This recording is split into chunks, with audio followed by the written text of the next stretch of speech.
নমস্কার প্রিয় দর্শক বন্ধু। রাজ্যের সরকারি কর্মচারীদের জন্য দুঃসংবাদ বা খারাপ খবর।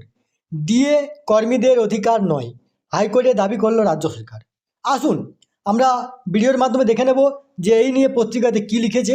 তার আগে আপনারা অবশ্যই আমার চ্যানেলটি সাবস্ক্রাইব করবেন এবং সবার আগে ভিডিও নোটিফিকেশান পাওয়ার জন্য সামনের যে বেল আইকন আছে সেখানে প্রেস করে নোটিফিকেশান অল করে রাখবেন এবং ভিডিওর শেষে লাইক কমেন্ট শেয়ার করবেন। তাহলে দেখুন এই নিয়ে পত্রিকাতে কী লিখেছে।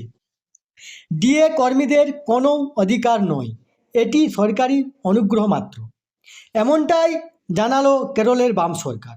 কেরল হাইকোর্টে এই সংক্রান্ত একটি মামলায় সিপিএম সরকারের দাবি, ডিএ কর্মীদের কোনো বাধ্যতামূলক সুবিধে নয়, এটি সরকারের নীতির বিষয়।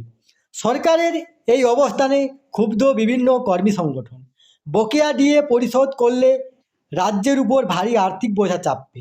বিরোধী সংগঠনগুলি প্রকাশ্যে সরকারের এই অবস্থানের বিরোধিতা করেছে। কেরলে ডিএর 6টি কিস্তি এখনও মঞ্জুর করা হয়নি। ইতিমধ্যে ঘোষিত 5টি কিস্তির জন্য কর্মচারীদের বকেয়া বাবদ দিতে হবে প্রায় 17,770 কোটি টাকা। পশ্চিমবঙ্গে বামপন্থী সংগঠনগুলি ডিএর দাবিতে আন্দোলন চালিয়ে যাচ্ছে।